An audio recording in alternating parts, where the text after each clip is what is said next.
Hey, everybody. Welcome to TLDM, a Dungeons & Dragons podcast about two DMs living in the same world. And playing in that world. Yeah, it's a double threat. Double D&D. Yeah, one of those threats and one of those Ds is Alan Linick. And the other one, that's me. And the other one is Tyler Samples. And that's me. And our two characters are in there too. Yeah, who do you play? I play Soaking Paw Brightcliff, the Tabaxi. And you? The Tabaxi Monk. Right. Yeah. Important. I play Vareth Deadheart, the Eagle Totem Path Barbarian. Yep. Yeah, which this week gave me some trouble. Did it? Yeah. Well, let's talk about that. Okay, we'll go through Vareth's world first. Yeah, so Vareth and friends have been hanging out in the Feywild for a couple of weeks now. And you guys have kind of been tasked with dealing with a couple of threats, right? Yeah, quite a few. Well, one small threat with immediate ramifications and one large threat that we have little awareness of. Oh, I wasn't even thinking about that one. Oh, okay. The larger demonic situation? Nah. No. I'm just thinking about the immediate situation with Trellin Wince, Werewolf. Those two werewolves. Werewolf Panic at the Disco cover band members. And the Gnolls, this war band of angry, screaming Gnolls. Yeah, my fiercest enemies. Yeah. Well, we started the battle. The party finally decided to do this. We really thought between the five of us plus three other monks that Sonny, played by Ian, had brought in, and some three centaurs that were helping us, as well as three satyrs that really didn't ever... They didn't come. Yeah, they didn't show up. They weren't there. Here's the thing about satyrs that I love. Yeah. Is if there's a party, they're not going to leave the party. You know what I mean? Mm-hmm. So they're hanging out at the Grove. They're having a great time. They're playing music. They're drinking Mikhail's hard lemonade. Yeah. And they're just having a blast back there because they're so confident that you guys are going to come back wearing Knoll pelts and telling cool stories. So am I. I might be the only one in our party that is confident about Everyone seems pretty nervous. Shook up. Yeah. Well, this is our first. It's not our first encounter where someone has gone down. It is definitely our first encounter where a couple of people have gone down, and we've had to watch allies get ripped apart. Yeah. And it's, I think, the first encounter we've run so far that hasn't been a kind of straightforward us against them situation. Right, where there's strategy involved. Right. And after the first two rounds, you kind of get a sense of everything that your enemies are capable of. Right. Which I did on purpose. I was hoping. Yeah, so let's describe it a little bit.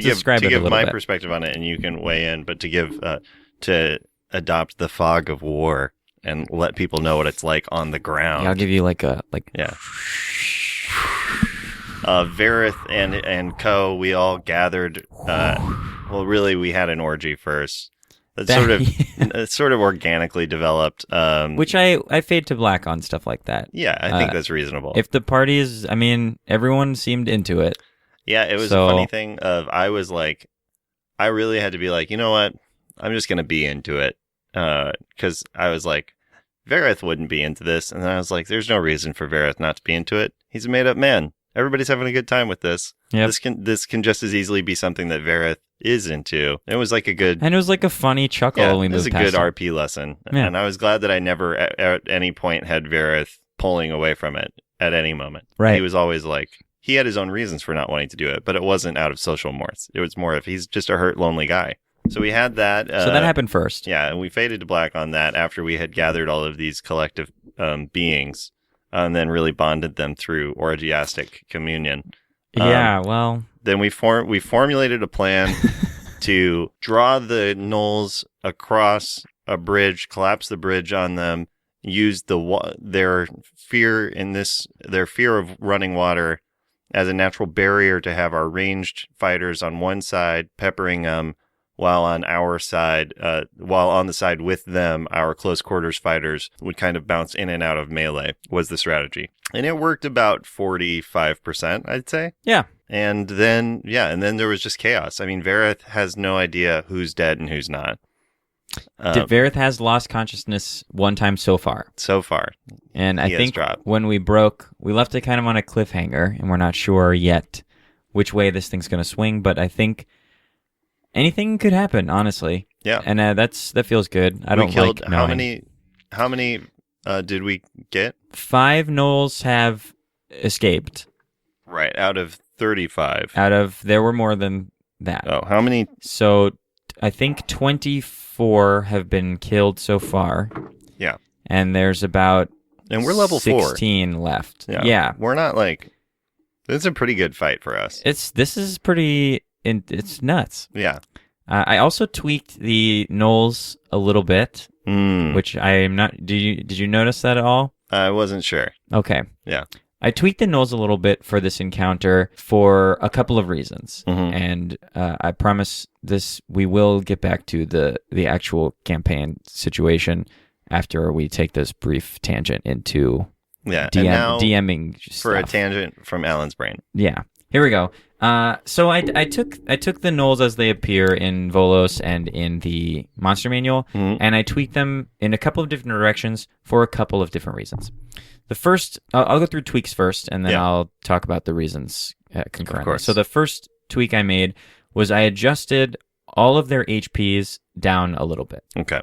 And the reason I did that was I wanted to create a sense of like a danger of a mob rather than the idea of an individual gnoll being some kind of like horrifying singular monster. For sure. So I wanted to create, and I leave it to you to tell me how successful all these things were, but I wanted to create a sense of like, cleaving a gnoll in half isn't really that particularly hard, but the problem is that they're vicious and angry, and when you cut one in half, you make room for 2 more to step up onto you. Mm-hmm. So I wanted that sense of like swarm, and I think part of the thing that sells swarm and keeps it from becoming slog is you feel you're killing them, so you feel like you're making progress against this horde of enemies. The second tweak I made was I adjusted their rampage ability as listed in the monster manual to, rather than them getting a move and attack, I basically reset their turns. Right. When they drop a character to 0 hit points. Yeah. So I did that partially because I wanted to feel like the battle had stages. Yeah. So that it wasn't just like, okay, then it's the gnoll's turn. We all know they're just going to either fire arrows or stab at something. I wanted there to be a sense of like, okay, if they can take one of your allies down who are squishier than you, right, then that's like, they're not just going to eat your cannon fodder for you. They're going to do that, and then additionally, there's going to be some damage. So I made a tweak in that direction to make them, so HP down to make them a little weaker individually, and this rampage ability kind of resetting their turn clock to give them really more, just to make them terrifying. Right. And the final tweak I made was that a handful of these gnolls have poisoned their weapons. Yes. And I did that because I wanted to... Period. I did that because I wanted to. Period. I mean, really, and at the end, that's what all these changes boil down to. Yeah. But I did that one in particular because I wanted there to be a sense of not knowing. Like, I wanted to differentiate them from each other a little bit. So when I asked for a Constitution save, it's a big deal when you're fighting 16 enemies if all of a sudden, shit, I have disadvantage now. Yeah. We risk losing a sixth of our firepower because Falkren is going to automatically miss when she swings her battle axe or something. So I did that, and then that also tied into that. The reason I did that was it felt like a good way to offset giving the allies that the party had picked up in these centaurs and this monk and this cleric and this revenant. Yeah. it allowed me to give those characters, which I gave out to the party to play as Right. well. It allowed me to give those character sheets powerful abilities as well. Right. So that I was giving tools to both sides of the fight. Yeah. Anyway, back to the actual thing itself. We killed a bunch. They killed a bunch of us. I was telling my fiance about it because she plays in the game, that Soaking Paws game. Yeah. And I was talking to her about it, and it was funny to me because we're playing with a group that is a lot of people who are newer to D&D. And for anybody listening, we should probably caveat that we're talking about 5th edition. Oh, yeah. In case you care. But I mean, it's the most fun of the editions of any that I've played, which is 2. I've played 3.5 in Pathfinder and 5e, and it's 1,000 times more fun than Pathfinder, hands down. That's not even subjective. That's just an objective truth. This is a fact that Tyler is stating on air. Yeah, it's not debatable. You can try. You can comment if you disagree. Just know as you do it that you're wrong. You're wrong. I guess. Yeah, I mean, I don't want to disabuse you of your faith, but it's just not right. So I was talking to her about it. So they're newer to it, and one thing I was enjoying was everybody got so panicked when people started going down. All right. And so like Vareth went down, and I was like, and everybody's like, oh shit. And I was like, it's fine. Like, it truly is fine. Since I had another character there, I was already planning on like, cool, I can have this centaur. It has already been following along with Vareth. So it makes sense for him to like grab the cleric and try to go and heal. Which you did. Vareth, which is what I did. But we haven't really encountered death saves in any real way yet. So people think when you drop to 0, you're done. Like, they don't realize how hard it is to actually die, like actually die as a character, because it's really tough. It's like, it takes a lot of work. Like, you have to really...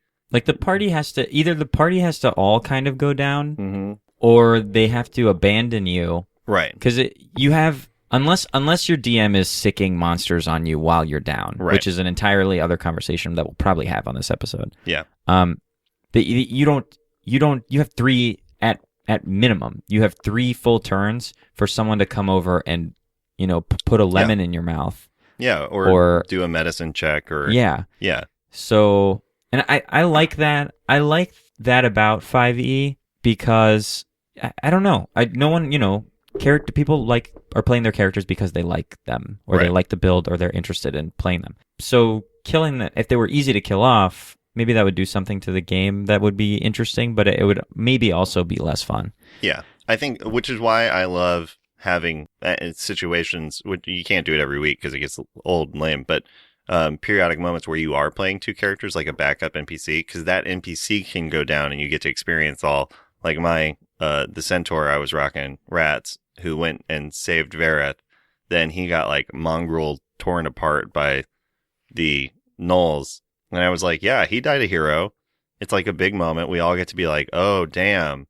But also, like, my guy's fine. So everything works out. And now Vareth has somebody to really like uphold. Like, I think it's just so fun, especially when you have your main character and a secondary character playing, because then you get to create a bond between those 2 characters, which is just fun to be able to reference later because you're in control of all of it. But it was just funny playing when we were playing that, of everybody was so freaked out, and it's like, Vareth is totally fine. He's just at 0, but he's a barbarian. Like, as long as someone gets to him, he'll be fine. Which is an interesting thing, like, to talk about, like, hitting people while they're down. Mm-hmm. Because I think there does have to be a certain amount of educating people that it's possible. By being like, if nobody comes after and helps this guy, they're going to, like, giving them 1 round of, like, explanation, or, like, somehow training them to be like, we have to drop everything to save our buddy. Because they're at 2 death saves or whatever. Yeah. Something like that. Yeah, I agree. And I think it's tough, especially as we're saying with parties that have a decent number of new players in them. It's tough to have that educational moment without accidentally killing someone. Right. Because that's where it starts to get wishy-washy. But I was interested also because it seemed the room did feel tense, which I liked because I like that too. Obviously that's what I was going for. I wanted it to feel like you want your party, your players to never to feel like that they're definitely 100% screwed no matter what they do. That's Right. terrible. That's not fun.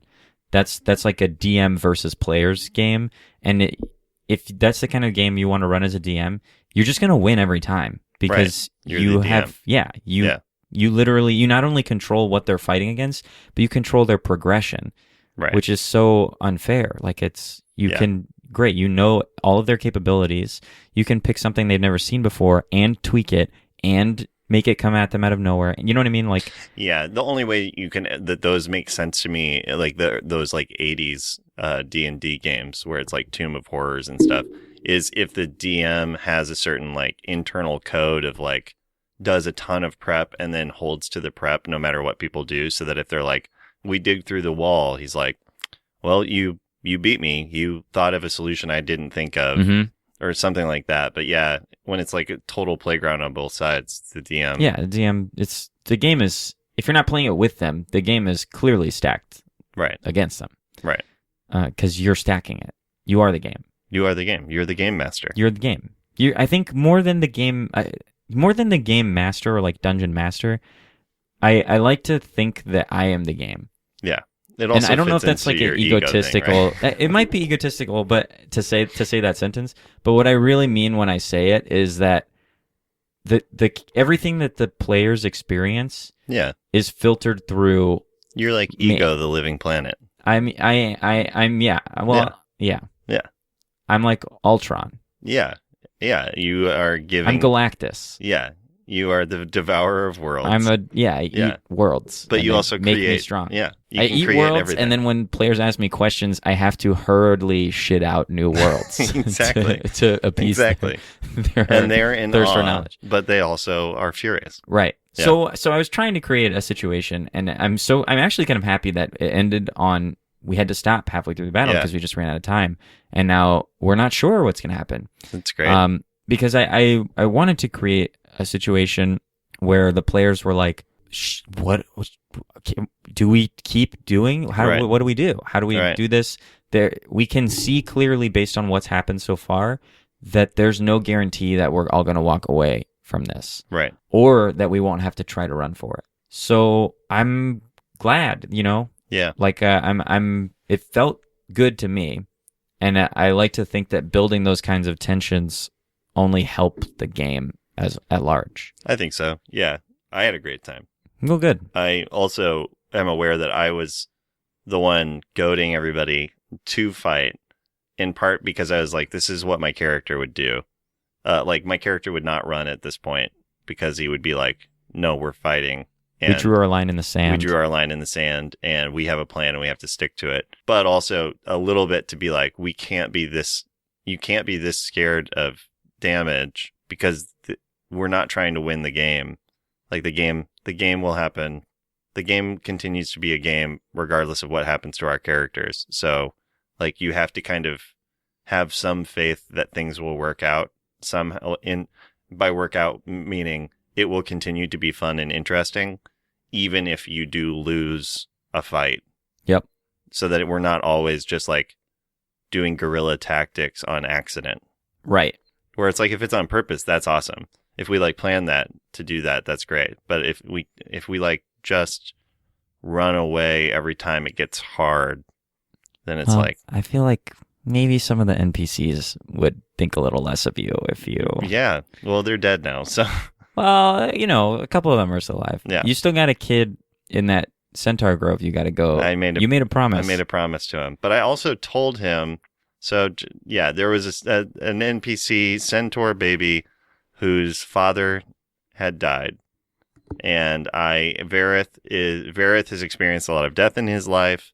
He's experienced the loss of a lot of people, and so he went up to them right after he found out, and he gave him a warrior's speech, like a warrior's heart to heart. And he said, because the kid said he promised he would come back, and Vareth said, everyone always promises they come back, and inevitably they don't.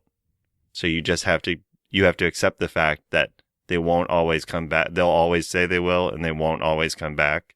And someday you'll be the one that promises to come back, and you won't. Yeah.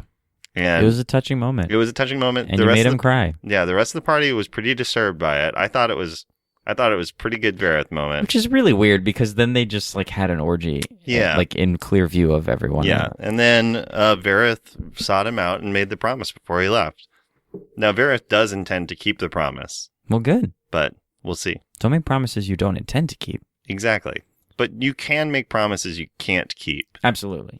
You have to intend to keep them. Yeah. Yes. So should we switch over across the waves to the land of Zapad and Let's Shira? do that. I finally reread the text, so I have it as Shira and Shirin firmly lodged in my head now. Nice. So why don't you tell us what happened in the game you were playing in? Great. This last week. I will. Soaking Paw has developed a bit of a crush. Yes. On a quarter orc, half elf, half human, half orc, quarter human, half orc. Wait, no, quarter. You're right. Quarter orc, quarter human, orc, quarter human, half elf. Lady. Yeah. Named Zhang. Mm-hmm. She is we think we mentioned her already in a previous episode, but she is a perfumerist's apprentice. Yeah. And she is lovely. She's just a lovely lady. And, she's a little cold. I kind of am okay with that. I like that. So that's a thing. I mean, that has nothing to do with the session, really. It's just a thing that's developing character-wise that I got to focus on developing, which was fun for me. Party-wise, Soak kind of took most of the day off and just napped at the house while the rest of the party went off to rustle up some information regarding the perfumist's no good, dirty, rotten nemesis / rival perfumery run by, oh boy, what's this guy's name? Arheef Plumspite. Plumspite, that's right. Yeah. A no good dwarf. He's a bad man. And the party went down to sort of figure out his deal. Turns out he's got the guards on payroll. He's doing like seedy underhand stuff with some illegal products that he's crafting. Maybe some Sleepies. Maybe some Heelys. Those are two fast-growing drug markets. Yeah.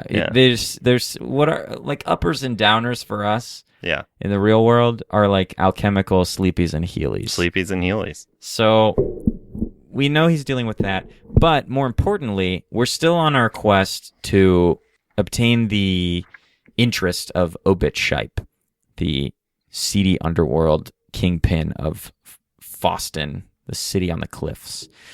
So we had to drum up and book ourselves a new fight. Another gig, yeah. Get some crowd following, try to build that market with some social media campaigning. Yeah, some real outreach. And we did. We booked a fight thanks to our party fighter.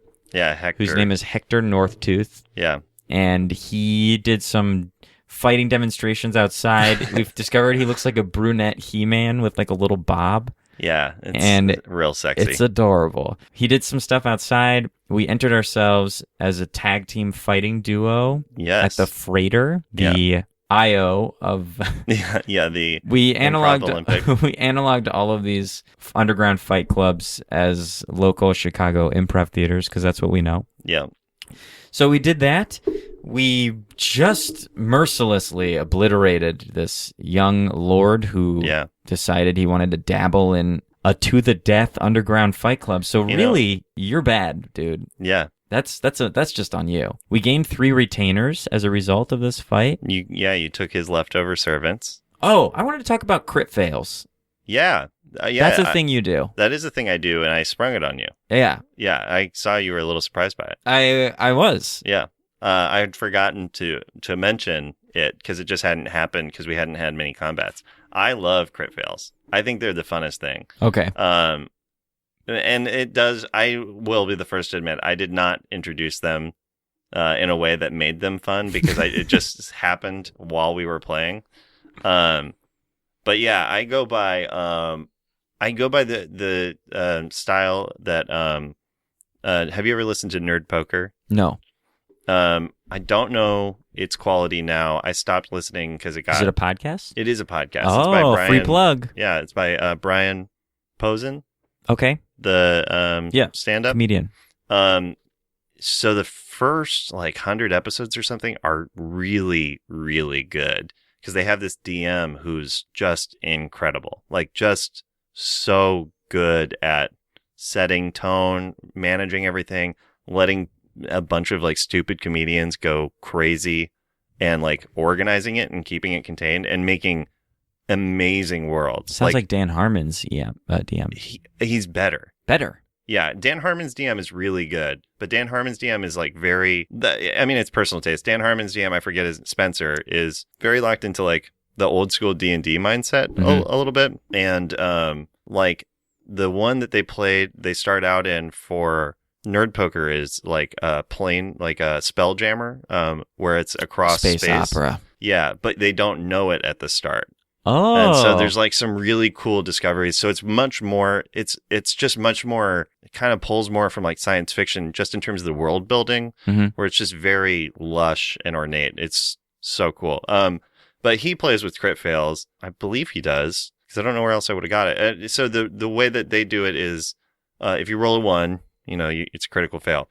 And then you roll a D100, and he basically is if it's 90 or above, you hurt yourself. If it's a 95 and above, there's a chance that it's basically, if you get a 99 or a 98, you kill yourself, which I don't really do unless it really presents itself as this is too high stakes, this needs to happen. But in general, so the higher the percentage, the more bad the result is, just because I think that's a fun additional thing to a fun additional wild card to get thrown in, especially for things like when it's when you're doing a charisma check and you're trying to persuade someone, is if you get a 1, and then the other reason I haven't been doing it is because I just automatically kind of have been doing this. So I guess really it's just for combat that I've been throwing it in. Probably will drop it and just go back to just being something bad happens in addition to failing your thing, which is what it's worked out to be. Because I just think it's fun if oh shit, I rolled a 1. Oh,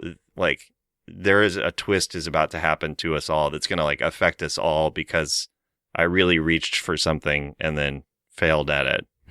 It's just fun to me. So what happened to you was you guys decided your fighting style would be whatever people called out to you was how you guys would fight. Yeah, we're mapping it over. Yeah. Classic IO style improv show. Which is great because I already had part of one of my random generators already randomly generated fighting styles. So it was you really do have one for all needs. I'm really working on it. And so you guys got headbutting. So you guys were tasked with headbutting. You went to headbutt somebody and you rolled a 1. It was the opening move of the match and you got a 1. And so she moved and you hit the wall and knocked yourself out for 2 rounds, which is, again, in the heat of the moment, I threw it up.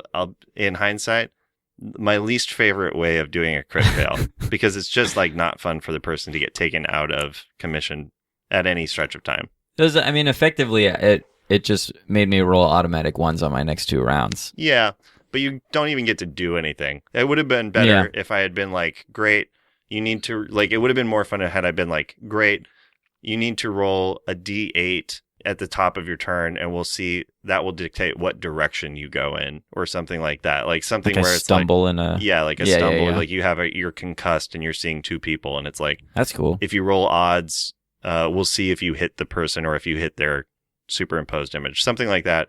That adds weirdness, but doesn't actually remove your ability to do anything. It just adds oddity on top of it. That's my preferred way to do it.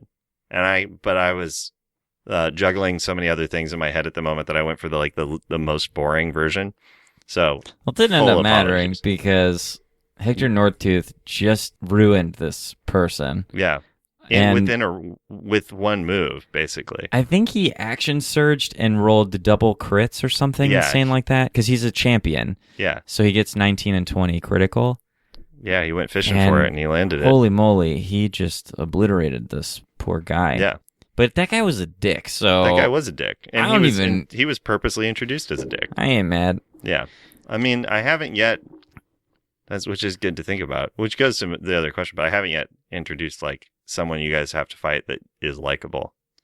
Although I'd still stand by that I think OSC Greatvale would have been somebody you guys could have gotten along with had you just given him a chance. You know what? He is not a vanquisher. He said he was, and I regret nothing. Yeah, that's fair. I regret talking to him at all. Yeah, that's fair. You probably... I can say one thing that I'll foreshadow. That is definitely going to be true. What? That I regret talking to him at all? You will regret having talked to him at all. Ah, whatever. I got another character in the bank, so... Yeah, you do. Well, and if Dum Dum McCattails falls down, I'm ready. Yeah. Yeah, so you guys won, and that was basically it. Oh, and then so... Oh, I did get to go on a very small side adventure. Yeah, right at the end of the session after everybody was leaving. Soak hopped up on Grime, the green slime drink of Foston. Yeah. It's like Slurm. It's like Slurm, yeah. But it gets you drunk. Gets you real drunk. It's real bad for you. A lot of inhibition dropped. You went and you wrecked the shop of Arheath Plumspite, their opponent. Yeah. I promised I would. And you did. I got a hold of a ledger that seems to indicate some wishy-washy stuff. I'm not super into numbers or reading, but it's something that I can give to Zhang. And True. She, I promised her that I would get rid of this guy one way or another. And I hope that she kind of sees me for who I really am as I... More a lover than a fighter. Just that, if I look a lady in the eye and I make her a promise, I'm going to keep that promise. That's beautiful. I'm sure it'll work out. I just want her to hold hands with me and we can go to a tavern and have a burger.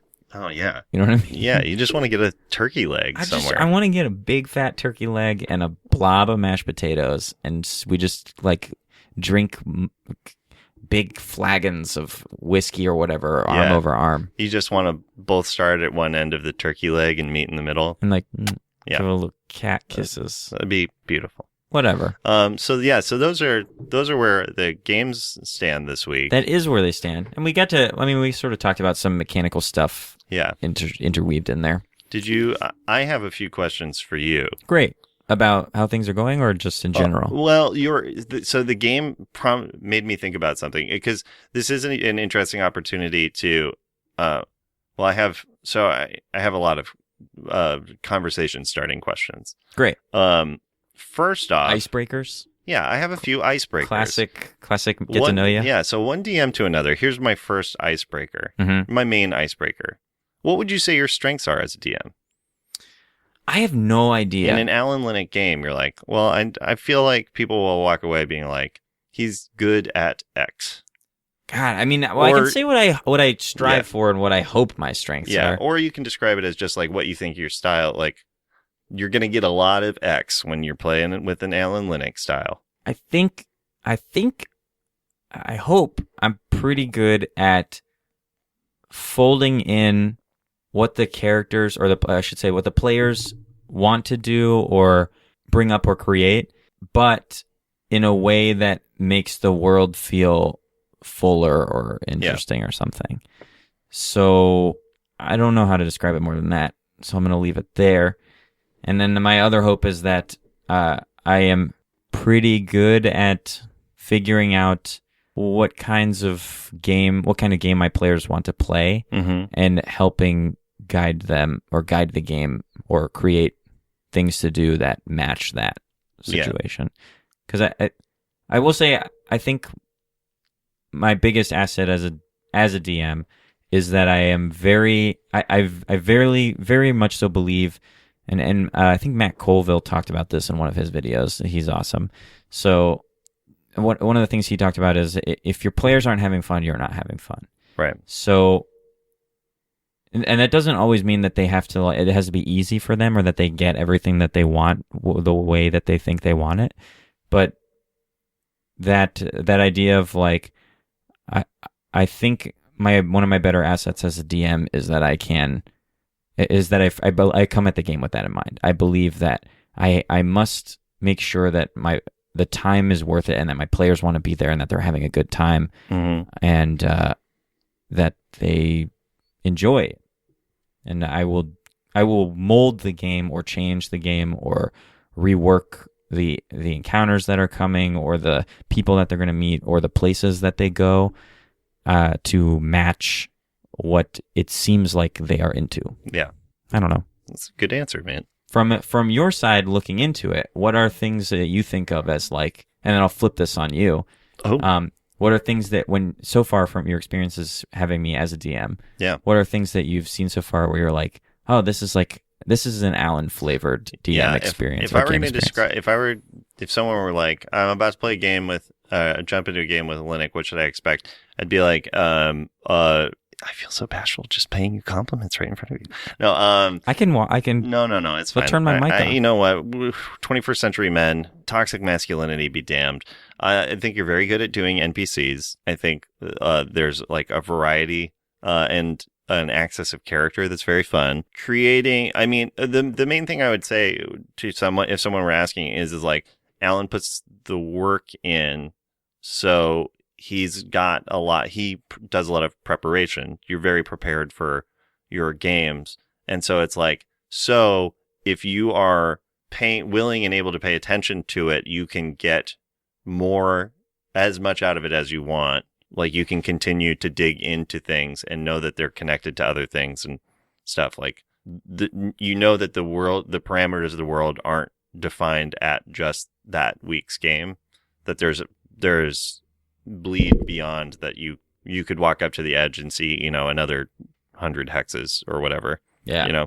I'm gonna change my screen name to Bleed Beyond. Yeah. Wow. Yeah. Yeah, so I'd say mainly that, and also everything you said. Very fun, improvisational. Gosh, I hope so. Very fun on it. Yeah, I would just say it's like real prepped and real, like there isn't a lot of actually let me change this. Like the world is thought out enough, and any individual encounter and stuff is thought out enough that you're on solid ground the whole time, which I think is important. Yeah. So I turn this to you now. What do you think when you think of yourself as a DM? What are the things you think of as like you or your strengths that you bring? Oh, and related to that also, whatever. For me, I mean, similarly, I think because we're improvisers who DM, I think it's probably part and parcel with it, but it is just like being able to incorporate the improvisations or the creations, the on the spot moves of actors, players, and molding them into the world. Mm-hmm. And similarly, like creating retroactive narrative based on current moves and events. So being able to take what somebody has done and be like, yes, that has always been the case, and I can explain why what you just said will be important because it was important before, and what it has been affecting things the whole way. This isn't a new thing in the world. Like people have heard of this before and stuff like that. So that, and I think prequel master. Yeah. Retconning. Yeah, retconning really. But I like prequel master. Prequel master is cool. Yeah. Yeah. So that, and I think also just creating room for an improvisational style at the table. I think if someone were asked, like, describe a game with Tyler as DM, it would probably be, well, you're very likely to encounter a lot of like real world analogs in terms of names and situations. Because it's just like, especially when you're playing with a group of comedians, it's really hard not to just be like, yeah, this is like Slurm, or like, yeah, it's like, any number of things where it's like, see, I don't mind that though, because I think good. If you're borrowing from pop culture or things that people recognize, or like people that people recognize, right, then you're able to paint a very clear picture that everyone is sharing. Yeah. So when I'm like, it's grime, it's a drink, that's 10 different things to 10 different people. But if you can call upon a reference that is like a very clear, solid mental image, yeah, then I think that only enhances the game. It's true. I can see why it would break immersion for people or something. Yeah, for me, sometimes it does because sometimes I get nervous that I'm approaching Shrek levels of like, oh, welcome to like galaxy dollars, Yeah.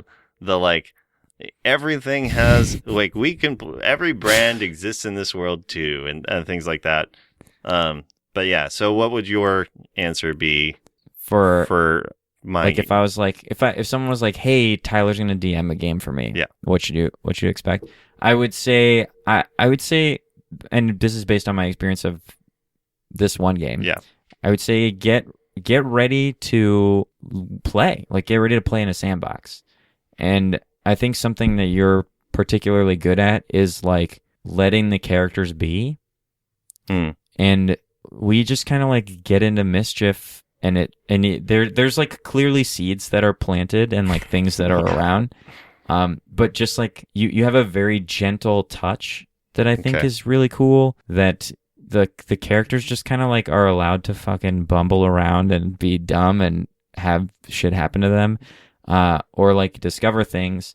And additionally, and I think this is why one of the reasons you're so good at creating a world that feels like infinite directions, unlimited possibilities, is you seem extremely good at taking dumb, even sometimes jokey things that we throw out for no reason and then canonizing them. Yeah. So when we create like, when Jeff's like, yeah, they were going to send me to Improv Gladiators, and we're like, ha ha ha, that's hilarious. But now the campaign is revolving around this like stupid one-off joke. Yeah, we're in it. Or, when we catch you in like a thing and you have to be like, well, yeah, I guess he's not a vanquisher. He like the gods do the vanquishing. Now there's like this understanding that there's like bounty, like these weird religious sort of driven bounty hunter types who exact vengeance on a vigilante base. Like that's just like part of the world now. So, and the well-met thing we sort of talked about last time around, where it's like a dumb joke where we were like kind of ribbing at each other about how often that phrase happened. Right. And now it's like, no, if you're a human, that's what feels good to. Yeah, it's funny that basically what it is anytime I cock up or like am short-sighted in something and you guys notice it, that then I'm just basically like, no, but you see, it's always been that. Like, and I think that goes hand in hand with what you were saying about prequel mastering. Yeah. Is nothing feels, even the things that make us laugh, nothing feels unimportant or like, what's the word I'm looking for? I guess that everything feels meaningful. Yeah. Which is really great, because then we know even when we do something funny and stupid that we laugh about, there's absolutely the potential that it's going to have far-reaching impact or game impact or world impact. Yeah. And that's cool. That just feels cool. It feels like you're very good. Here's a good way of putting it. Now that I've rambled, I've finally come to. Sure, this is how I speak. I'm sorry, everyone. This is why we named it this. We knew what we were getting into. But it takes me 5 sentences rambling to figure out what my actual thought is. Right. And I've lost it now in describing. What was I talking about? I don't know. But I'm going to move this on and you can interrupt it. I think we're two good DMs, man. Yeah. I'm going to move. It's killing me now. Yeah. I'm going to let it continue to kill you to move on to the next thing. Okay. I had a question for you. What's up? Based on this. So like I said, I think you're very good at NPCs and role-playing NPCs. It makes me sad sometimes when my NPCs die, because I know I won't get to play as them anymore. I will say this, like social encounters are the most difficult. Like right now you guys are in a city, and like internally I hate it. Like I love it. It's very cool to me. It's like the most like interesting situation that I've been in as a DM, because it's like trying to make a city of 40,000 people feel very much populated. I think you're doing a good job. Thanks. It's a fucking nightmare to me because I have. Oh, can I ask a side question that's related to this? Yeah. So, as we mentioned in a previous episode, Soak in particular is from a Goblin Run nation. Yeah. And as we're walking down the street, I imagine, I'm not certain, this is why I'm asking. Yeah. There were some children playing a game called Goblin. Yeah. Why? Why did you place that specific detail in there? Because for a few reasons. It made sense to me in world, because where you're from is very far away from where you're currently at, but it is one of the few external, not threats, but like the because of the world that has been built, this empire that they're in is so massive. It's one of only 2 countries that actually exists completely outside of the empire. So it's like you have a lot of internal enemies and stuff, but they're the closest things to like the barbarians, like the Frankish tribes or whatever, if we're mapping onto Rome. So it was like, well, they would be the most hated and the most like othered of any group. And then I was just thinking about it was just like so really what it is I was reading a thing and it was like the easiest way to do a city is just when people are traveling, have one landmark show up and have it show up again the next time they travel there. And I was like, great, I'll put a park in.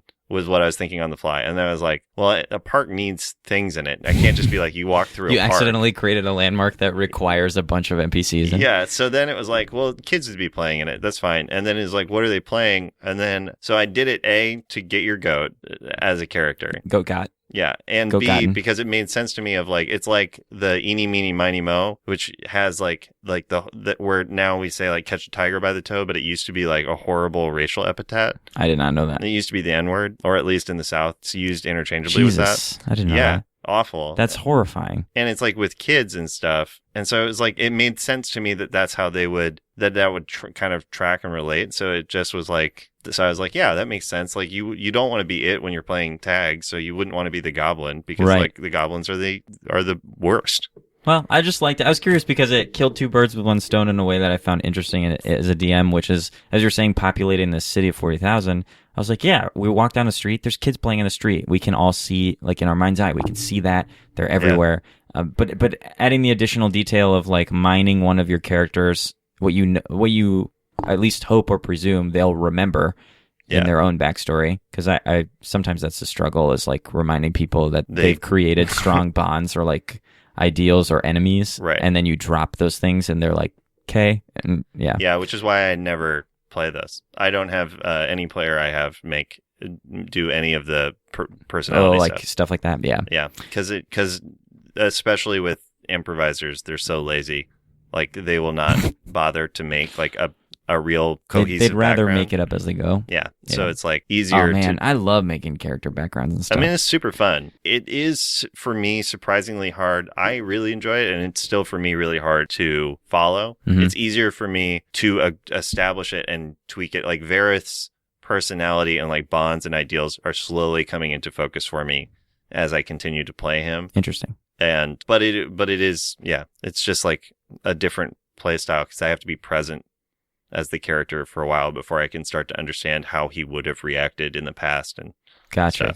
But anyway. Yeah, so wait, let's go back. You were I kind of interrupted you to ask about that story. You were talking about creating NPCs and its struggles. So my question with your game, we encountered, it was, so in our last session, we encountered like 10, at least like 10 distinct NPCs with names. And a lot of them had character sheets and everything. How much of that like NPC stuff is like statting out and stuff, but like how much active preparation are you doing for your NPC creation? It depends. Yeah. It depends. So I knew for example, for the 3 Pleasure Sun cultists, for very minor, and I promise not super long rambling tangential backstory, Ian is playing a character named Sunny, who is a monk. He, in his backstory, created what he calls the Eternal Sun Pleasure Cult, which is kind of like a spend all your money and just love each other and, enjoy the moment to the max sort of mentality. So I knew I wanted them to be displaced members of this cult that were sort of hunted down and dispersed by the theocrats of Polindo. And I knew that he would know them for that reason. And I also knew that I wanted one of them to sort of be like the spokesman for them. So the main one, Grigor, this sort of portly clerical type who has a German accent, I kind of, we talked about this last episode or two, the idea of letting your players do some of the work for you. So for Ian, I wrote on a little note card, I gave him the names of some of the former members of the cult, more than were present here. Right. I gave him the names of some of the members of the cult and their gender and their race, period. I handed him the thing. As the party came into the clearing and started seeing these people, I just yielded the floor to him. I said, Right. you look across the field, you see a woman half naked, hunched over a campfire. She appears to be cooking something. As you approach, she hears your approach and turns to look at you, and you recognize the face of Jasmine Brown. She looks, with the exception of a single scar, exactly as she does the last time you saw her. Would you care to describe her for us? Yeah. He did. He great. did a phenomenal job, and he did it in character, which was like, that's Very the dream. That's the dream as a DM, where you ask a player to do something and they respond in character voice. Oh man, that's rock hard over here behind the screen. Yeah. Disgusting. So but yes. yeah, just like my books are falling out of my lap. Yeah. I'm like, yeah, that's the dream, right? I got you. I got you integrated into the game in a deeper way. You're painting the picture. You're now rounding out parts of your own backstory by being connected to people from the past, and you're giving me information to work with. So Jasmine Brown and Arvine Jobman, I had nothing on.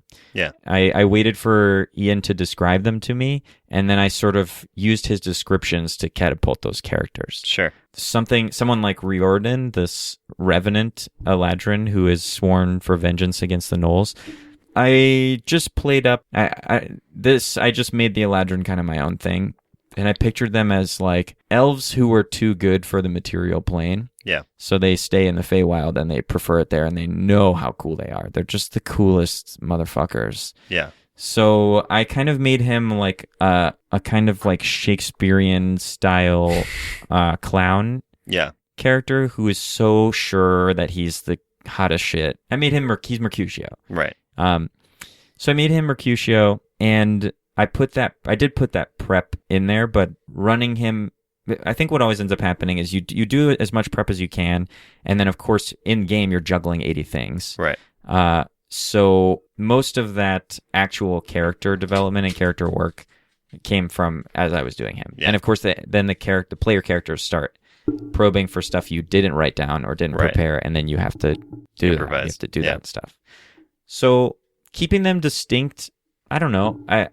Keeping them distinct is hard sometimes, but I think it's fun. It's fun for me. It's one of the things where the difficulty of it is fun.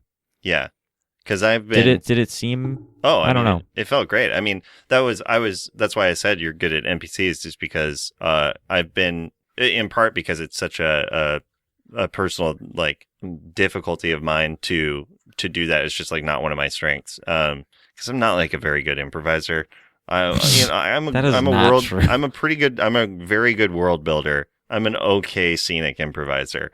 And so you do the openings of Heralds and then you just walk away. I would just wait for the edits, and I get in some real beautiful edits. Blitz, that sniper last line of a scene. See me in the games. Oof. This is all true. But no, I mean the NPCs all felt super real.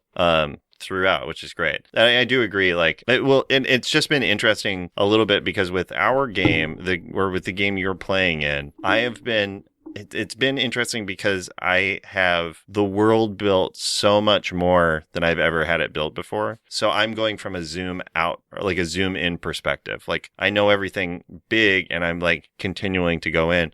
And before, like the last time I ran a game, it was like all I knew was we were in this very small town. So the number of people was very small, and I could like be like, I'm just going to focus on this thing and then slowly build it over time. And since I'm doing the reverse this time, it's just like a really interesting experience of fleshing out things as we go. And so I'm enjoying it in terms of like relying on like an NPC generator to just create some basic traits and then filling it out. But it's just like a totally different experience than what I'm used to. And it's actually useful playing in another game at the same time because it gives little things to do. And I'm going so anyway, what I was going to say is it's been difficult figuring out what itches to scratch with our group, like with the group that you guys are. Interesting. Because I've made it so playground and so sandbox that like there are thousands of hooks. Like I'm already aware of like 100 different hooks that you guys could grab onto anytime you have interest. But I'm trying to run it super sandbox where I'm like not pushing any hook at you guys. But at the same time, trying to see which one you want to nibble at so I can like yank it hard when you do. And so it's just this weird thing where I'm constantly like, I don't know if this, like, which hook is going to hit. Like, and part of that is realizing that NPCs are their own form of hook. Yeah. And just being like, and I think like finally over the next week, like I think the next session is one where I finally have enough NPC hooks that I can start to pull a few together and start reeling you guys into larger story. But it's just been really interesting making a few, what I would consider a few basic like DM mistakes that like what? Well, and these are all fine. Like it all works itself out. But like I introduced you guys, you were all outsiders to a place, which is like totally fine, but I didn't introduce you any connection to having any reason to be at the place that you found yourselves at. And then gave you guys an external threat that was like only monetary and you didn't really choose, you kind of got forced into, but didn't raise the stakes on that much. And then gave you reason to leave that place as opposed to stay. And then gave you reason to keep moving as opposed to staying and drilling down on existing relationships is like the main thing. And then making everything kind of revolving around combat and suspicion just leads to a group that is primed to not trust outsiders or not trust people, not trust NPCs basically. And because it was also a world based in basically racism, that's further compounded. So it's like, knowing now, if I were to go back, I would make sure to have one character who you all knew, even if it was just like the innkeeper you'd all been staying at, who was like a really good dude, man or woman, that you all like trusted, and just like make that 100% true, like demonstrably true from the get-go, so that there is like a yin-yang balance. But it like works itself out. Zhang functions as that character. Yeah, I like Zhang. And like Kneebridge. I like Zhang a lot. Yeah, you do. It just took me a while to like pinpoint that as the thing was like, this is why this feels a little loosey-goosey, as we don't have anybody we actually really like in the world. We just have a bunch of like dickheads pushing us around. So anyway, Alan, I have a special treat for you. Yay. I know what it is because I can see into the room. You can. But for those of you at home, you can't. Welcome to the table, Eon, the Eladrin. Eladrin? Yeah, dude. Yeah, that's the kind of fairy I am. Well, elf. Yeah. Oh my. Did you just discover some things? I didn't know that. I'm a wizard. You're not a wizard. a warlock. A warlock, yeah. Yeah. I'm really good at this game. Aaron Rain. It's me. Fellow player in Soaking Paws game, the game of the bone baggers. Yeah. Eon coined that phrase. She did. And she's very humble about it. Yeah. On the podcast, we refer to our group as Eon and Friends. Oh, that's nice. Yeah, that is true. That's cute. You guys, come on. So, Aaron, you're the first player guest. Yeah. Thanks for having me. How's it feel? Well, my chair is about a foot shorter than both of yours, so I feel... I offered to switch. You did. I wanted you to sit there. Yeah, this is how it should be. DMs up high. So yeah, I really feel appropriately chastened. Yeah, I would say. Ellen, what the hell am I doing here? Yeah, what question do you have for a fellow player, as a DM playing alongside them? Well, I guess here's where I would start for you. Okay. Is I would ask you, and also Erin is also another DM. Erin it's has been DM'd, a while though. But it's been a while, but she has DM'd before. And Alan's DM'd for me. Yeah. That's right. It's like it's just this endless circuit. Yeah. A circuit. DMs playing in each other's games. Yeah. But so my main question, the leadoff one for you, would be to describe from Eon's perspective the things that have happened so far to our group. And I just, because I feel like from a character basis that the things that stuck out to you as a player and a character may not be the things that stuck out to me as a player and a character. It's true. Yeah. So I guess like the main things that stuck out. The main things that have stuck out to me are the religion that's like creepily edging its way through, or like that's been adopted Roman Empire style and is like getting creepier and has like a fringe group that's getting more powerful, I would say. Yeah. Names of the Light. The Names of the Light, yeah.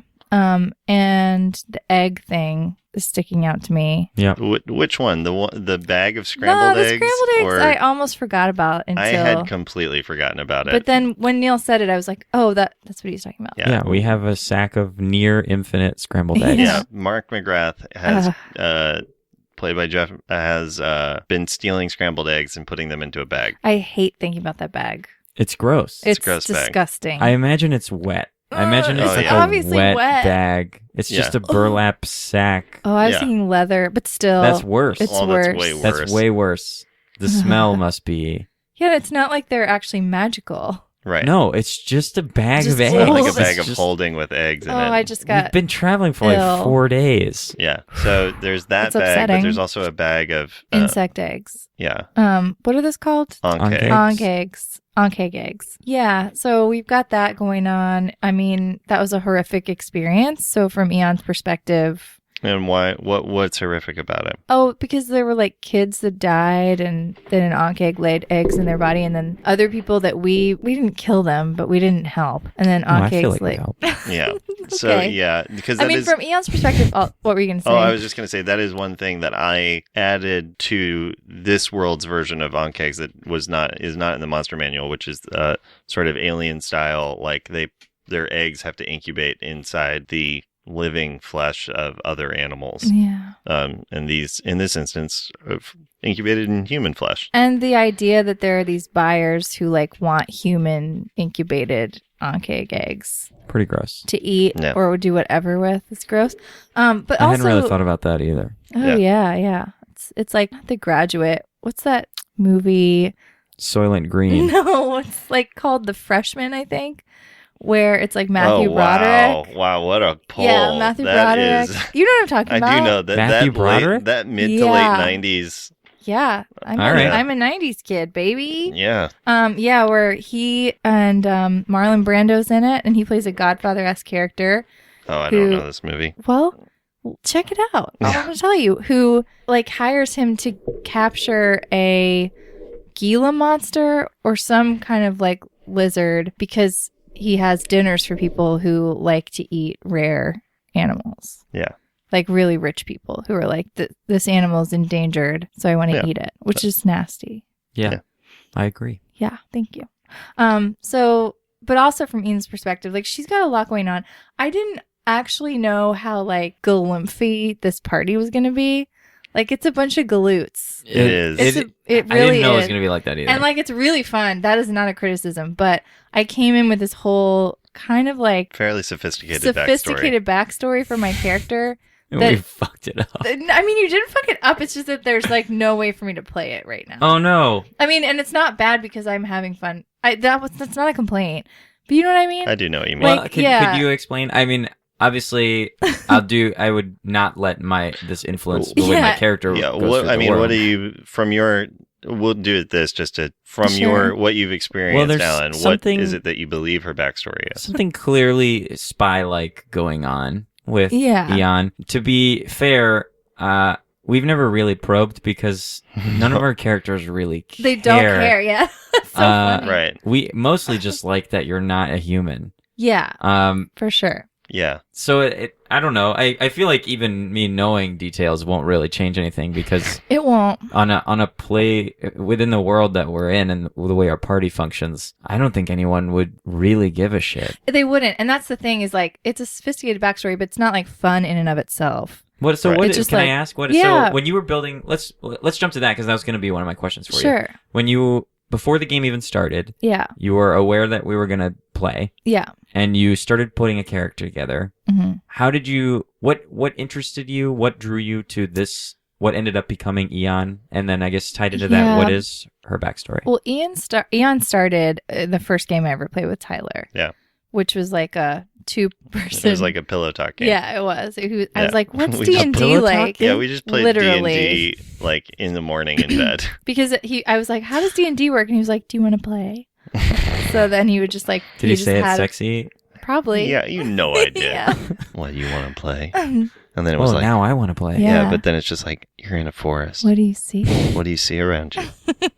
And then just going It was from there. a pretty fun game. I mean, Cool. Yeah, it's pretty easy to play D&D anywhere at any time as Yeah. long True. as you just acknowledge that like you don't need dice. That's right. true. It's just a story game. Yeah, it's just a story game. So and Eon, it was really fun actually. Really fun game that like Eon turned into this kind of like she was a fairy from this other place and she was really old, but she was like kind of ditzy, kind of like me.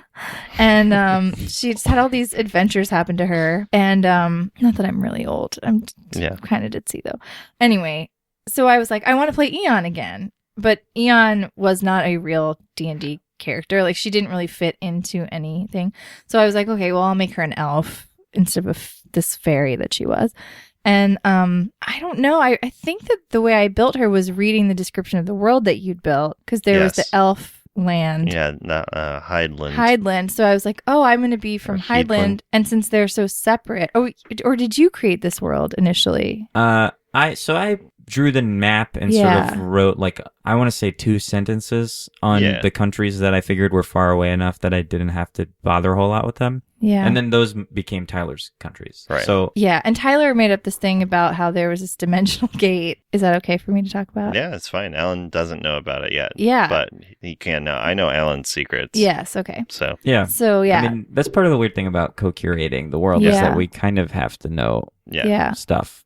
So yeah, there's this dimensional gate into Hydeland from the elf dimension. Yeah, from the Feyland. From the Feyland, yeah. Feywild. From Feywild, yeah. And and so like in Hydeland, there's this whole sort of government agency like dedicated to protecting the gate. And that's actually what Hydeland started out as. Mm-hmm. Is just like this side. And it's a one-way thing. You can only like come through to this world. You can't go back through it. So I don't know. But they still don't want anyone to really like know about it. So that's sort of the agency I work for, but then they've obviously like spread out and become a bureaucracy. And I'm a spy insofar as like we're not at war with anyone right now. So I'm just intelligence. I'm like general intelligence. So there's nothing like super creepy or specific about my job right now, except that I do have general orders to like find out what the hell's going on with this religion because it feels like a threat to Hydeland. Interesting. You also have one other directive. Remind me what it is. Which is to keep your like to aid and keep an eye on Soaking Paw at all costs. Oh, that's right. Whoa, really? Oh, yeah. Yeah. Yes, I do. Yes. Weird. Because should I say why? I don't know that it will ever come up in game. So at this point, for a variety of reasons. So because when you talk about the Key of Rethador, I was like, that sounds so familiar. So I'd like talked to my bosses about it, and they were like, just keep an eye on that cat. Yeah. Hey. I still don't know what it is. I still don't know what it is. Yeah, I do. But I know that it's something. It's not fake. Yeah, and you know what Rethador means. Yeah. But you don't remember. No, I don't take this very seriously sometimes. I'm sorry to say. That's okay. It's a fun game for me to play. Yeah. What does it mean? I'll introduce it in world. Okay. If you remember to ask I'll again, remember. Or I have it written down. If it ever gets mentioned again in world, I'm sure it will come up. Part of it is that Soaking Paw has been very enamored with the gladiator lifestyle and hasn't really been. Yeah, he's easily distracted. Yeah, he hasn't really been following the shiny medals. But but long story short, it's been more fun to like just play along with what's happening than to try to be like, there's a spy story, you know? But I wanted a spy story. Yes, 'cause I enjoy just sort of going with the flow in a D&D game. So that's been more fun for me to do. Yeah. Yeah. But so what about Eon's take on the other characters in the party? Yeah. Eon also... I imagine... I also did not think walking into it that it was going to be like the Three Stooges. Yeah. Three Stooges in... but 6 of them, and then just stumbling their way through a fantasy world. I think she thinks that Soaking Paw is useful to her, so she's just like, I'm trying to think of another good movie corollary. Not like My Blue Heaven, where he's like looking after but something like that. Like 48 Hours. I've never seen that. Neither have I. Like Central Intelligence. Yeah, I've never seen that either. Or more like one of those 80s movies where like the humans are looking after a wacky robot alien. Like Short Circuit. Or E.T. Yeah. Yeah. That actually seems pretty accurate. Yeah. You're like the Elliot to his E.T. Yeah, except at an arm's length. Yeah. So you're like the older brother, Mike. Totally. I'm Mike. Yeah. I have a bike. So I'm going... Yeah. with Jeff's character, Mark McGrath, I'm just like, I think I'm a little bit exasperated with, like Eon is a little bit. Yeah.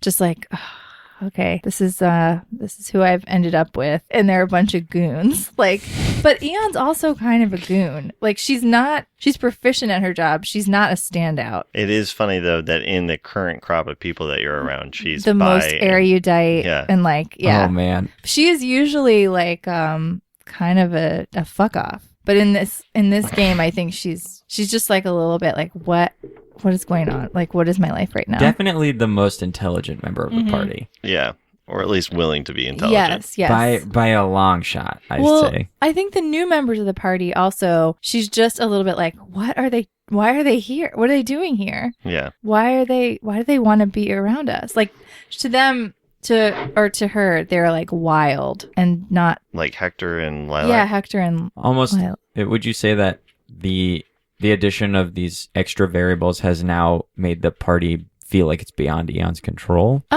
Yeah, although she doesn't feel like overwhelmed by it, I don't think. She's just like, this isn't what she expected this month to look like. Yeah. But like, I think that she's also pretty good at, she's good at people. Right. Like, she's good at adapting to different people. Like, I think that like Hector and Lilac would be the kind of people she would like want to get a drink with at home, because they're kind of fayish. I think Hector and Lilac are also the kind of people she would actually want to do a mission with or missions with. Yeah. And not, I do too. But she has she has 3 bumblers that she's been around with. Oh, and yeah, then and Kellen's character. And Drax. Kellen's character Drax, the halfling wild mage. Yeah. Which, oh man, when I walked in day one and found out there was going to be a wild mage in the party, I was like, here we go. It's so fun. Like, everyone's characters are so fun as a player. As Eon, she's like, oh, what the fuck? Yeah. Yeah. Do you find that enhances the game for you or detracts from it? I think it enhances it. It doesn't detract from it. Okay. I think it's fine. Like, I think that sometimes I'm like, oh, I wish I was just playing a wackier character. Yeah. That's for sure true. Because I have fun just being irreverent in the game, and Eon's not super irreverent. Yeah, that's the problem. Making a character that's not as fun as everybody else's character. Yeah. I really like Eon. Oh, I do Thanks. too. I do too. That's the thing is like Eon's really fun. But in this situation, she's like been forced into being the voice of reason. Yeah. She's the straight man. She's like, oh, we can't just kill everybody, or we can't just... Right. Yeah, blank, blank, blank, whatever it is. We can't just eat scrambled eggs out of a bag. We don't want to now. Those eggs are gross. Yeah, but know Kellen's going to try to. As soon. And then he's going to have a flare and kill us all. Yeah. It's true. That flare. Well, thanks for joining us, Aaron. Thanks for having me. It's fun. Appreciate it. Oh, yeah. Anytime. Yeah. So Alan, I'll see you at the table to roll some dice. Yep. And you will see me. We may have some interesting things to talk about next time, including but not limited to player death. I don't know. Yeah, I hope. Yeah. I hope we have something to Character talk about. death. Yeah. Jesus. Good Lord, I hope. Knock on wood. Yeah. Yeah. Thank you. You're welcome. We'll probably also, I hope, have a guest to chat with. Yeah. It could be me. I won't be offended if it's not, but like I live here, so if you just like wanted to That's true. She does. Just kidding. It could be anyone. It could be anyone. It could be you, but probably not. But probably not. That would make a ton of sense. Yeah. Anyway. All right. See you guys. I'll see you. Yeah. Bye. Yeah. And have fun rolling. Oh yeah. Rolling? We're working on it.